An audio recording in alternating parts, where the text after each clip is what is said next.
अवधूत चिंतन श्री गुरुदेव दत्त स्वामी महाराज की जय. बाळा, आजचा हा संदेश आपल्या नात्यातील एक नवीन अध्याय सुरू करेल. आज मी तुला केवळ आधार देणार नाही, तर तुला ज्ञानयोगी बनवण्याचा मार्ग दाखवणार आहे. एक माझे प्रत्येक शब्द तुझ्या आत्म्यात कोरून ठेव. बाळा, तू ज्याला मी म्हणतोस तो तू नाहीस, ते तुझे मन आहे. आणि हे मन एका बेलगाम घोड्यासारखे आहे. त्याला ना भूतकाळाची स्मृती सोडून पुढे धावता येते, ना भविष्याच्या चिंतेशिवाय ते शांत बसू शकते.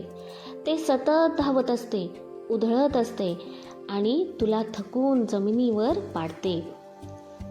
तू आजपर्यंत काय करत आलास? तू या घोड्याशी लढत आलास. तू त्याला दाबण्याचा प्रयत्न केलास. तू त्याला साखळदंडांनी बांधण्याचा प्रयत्न केलास. पण तू जितका त्याला दाबतोस तो तितकाच अधिक उधळतो. तू जितका त्याच्याशी भांडतोस तो तितकाच अधिक घायाळ होतो. आज मी तुला एक गुपित सांगतो.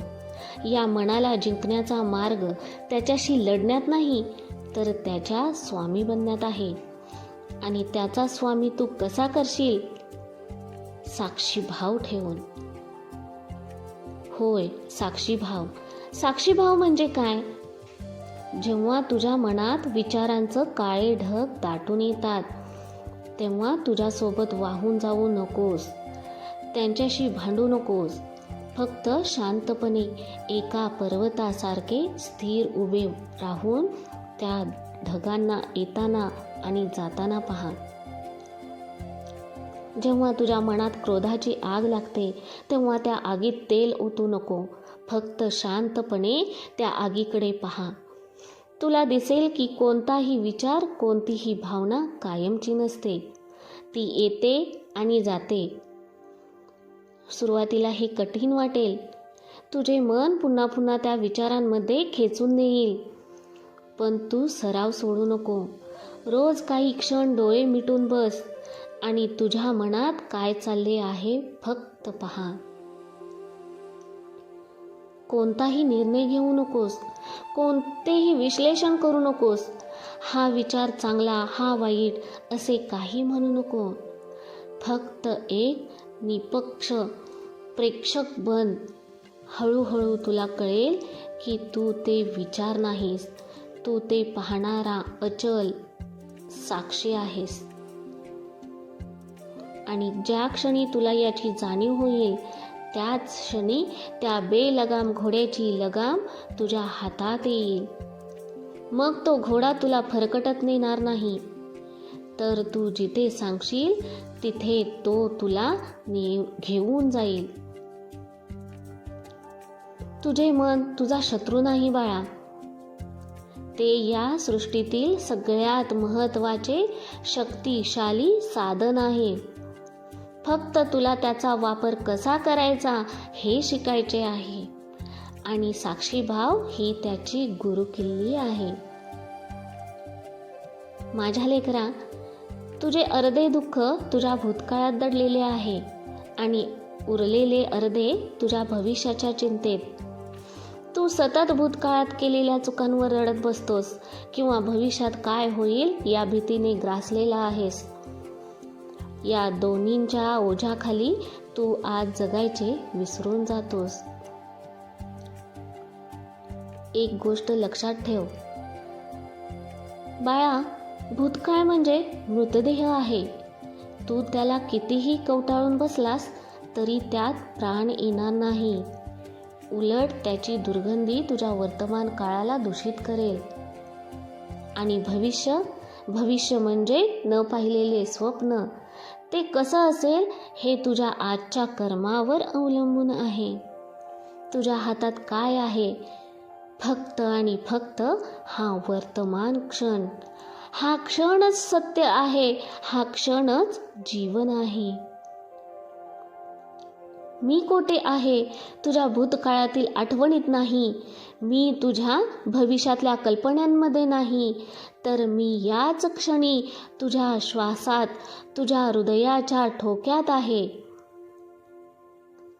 जेव्हा तू पूर्णपणे वर्तमानात असतोस तेव्हाच तुला माझा अनुभव येतो.